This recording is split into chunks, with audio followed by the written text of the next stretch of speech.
Ya pemirsa, hari ini saya akan membahas topik yang sedang berkembang pesat, yaitu data tren wisata wellness, dinamika dan peluang bisnis di Indonesia.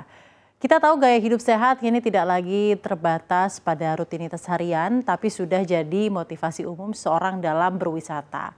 Wisata wellness atau wisata kebugaran dan pemulihan diri atau healing itu jadi salah satu segmen dengan pertumbuhan paling cepat dalam industri pariwisata global.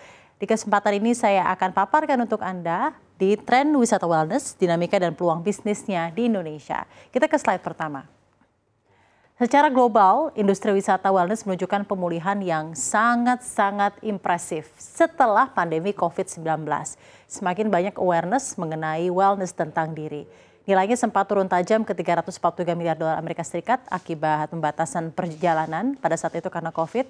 Namun pada tahun 2023 melonjak menjadi 830 miliar dolar Amerika Serikat dan diproyeksikan industri wellness marketnya akan mencapai 1,3 triliun dolar Amerika pada 2028 dengan compound annual growth rate sebesar 10,2% atau pertumbuhan tahunan rata-rata yang mencapai lebih dari 10% setiap tahunnya. Dan kinerja ini menjadikan wisata wellness sebagai sektor dengan pertumbuhan tercepat ketiga dalam ekosistem ekonomi kebugaran global. Ini menurut laporan Global Wellness Institute di tahun 2024. Kita akan pantau slide berikutnya data-data apa juga yang bisa kita cermati bersama. Bagaimana dengan Indonesia? Nah, di Indonesia sendiri kita lihat di slide berikutnya. Menurut Indonesia Wellness Economy Report 2023, Indonesia berkontribusi sekitar 2,4% terhadap total pasar wellness di kawasan Asia Pasifik. Di tahun yang sama, pengeluaran wisata wellness di Indonesia itu mencapai sekitar 6 miliar dolar Amerika Serikat atau setara 98 triliun rupiah. Angka ini menempatkan Indonesia di peringkat ke-20 dunia, tepat di bawah Portugal dan Uni Emirat Arab, dan sangat bersaing dengan negara-negara lainnya seperti Thailand dan India. Walau kontribusinya belum besar, tapi tren pertumbuhan positif di industri wellness ini menunjukkan adanya potensi yang luar biasa untuk dikembangkan lebih jauh. Kita lihat ke slide berikutnya. Kementerian Pariwisata mendefinisikan ya wisata wellness di Indonesia itu melalui 8 dimensi utama. Pertama adalah kebugaran. Lalu berikutnya adalah makan sehat. Lalu yang mencakup industri wellness pula adalah kesehatan, spa dan kecantikan. Lalu ada pula keseimbangan pikiran dan tubuh. Lalu spiritual dan koneksi, pengembangan diri. Lalu berikutnya yang terakhir adalah ekowisata dan petualangan. Nah, cakupannya luas dan Indonesia punya peluang untuk mengembangkan berbagai model bisnis wellness, mulai dari resort kesehatan, wisata jamu, retreat yoga, sound healing, meditasi berbasis budaya lokal, you name it. Karena tentunya daerah-daerah di Indonesia memiliki potensi-potensi tersebut yang bisa ditransaksikan menuju tujuan wisata wellness dunia. Kita akan lihat pula potensinya. Dari sisi makro, di slide berikutnya kita lihat sektor pariwisata Indonesia menunjukkan pemulihan yang sangat-sangat kuat. Bahkan devisa pariwisata naik dari 6,78 miliar dolar Amerika pada 2022 jadi 16,7 miliar dolar Amerika Serikat pada 2024. Next slide. Kita juga lihat di slide berikutnya bahwa jumlah wisatawan domestik juga meningkat signifikan. Bahkan di April 2025 tercatat ada 128 juta perjalanan wisatawan lokal yang naik tajam dibanding bulan sebelumnya.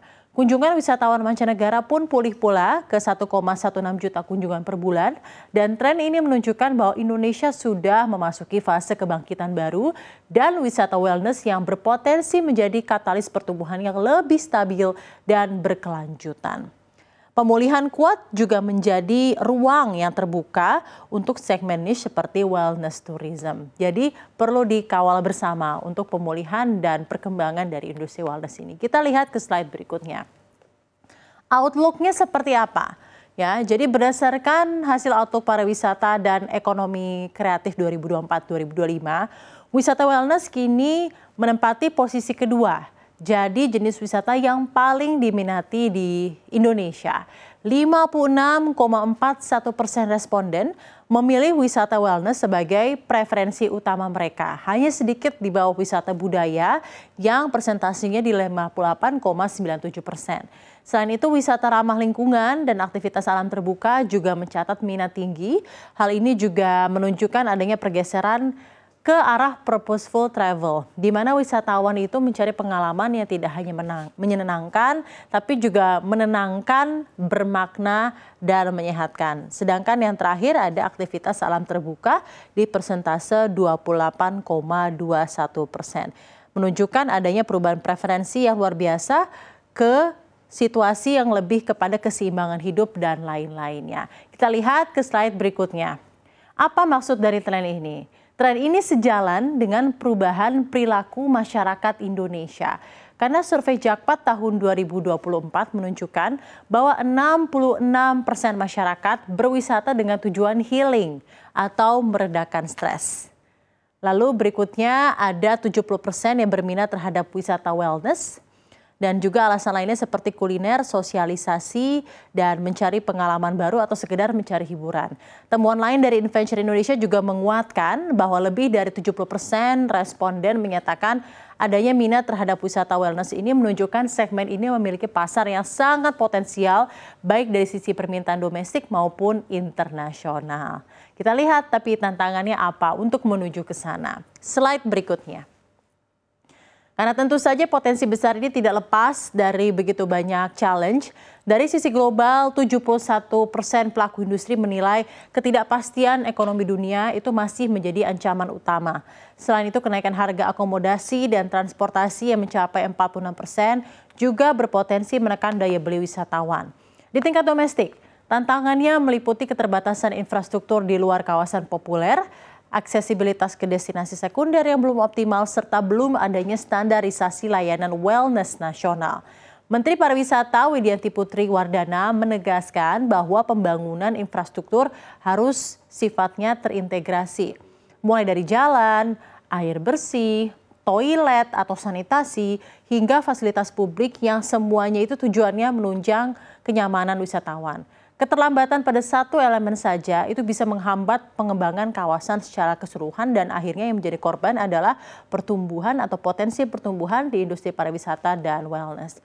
Selanjutnya di slide berikutnya, sebuah konklusi yang bisa kita simpulkan adalah wisata wellness bukan sekedar tren sementara, tetapi sudah menjadi arah baru bagi pariwisata berkelanjutan di Indonesia. Kita lihat di slide terakhir. Indonesia dengan pertumbuhan global yang konsisten, kekayaan alam dan budaya yang unik, serta minat masyarakat yang semakin besar, Indonesia punya potensi dan peluang yang besar untuk menjadi pusat wisata wellness di Asia. Kuncinya ada pada 3 hal. Pertama, inovasi model bisnis. Kedua, penguatan ekosistem lokal. Dan tentunya yang terpenting adalah kolaborasi lintas sektor antara pemerintah, pelaku usaha, serta komoditas. Dengan langkah yang tepat, wisata wellness bisa menjadi motor baru penggerak ekonomi pariwisata di Indonesia yang tidak hanya menghibur, tetapi juga menyembuhkan.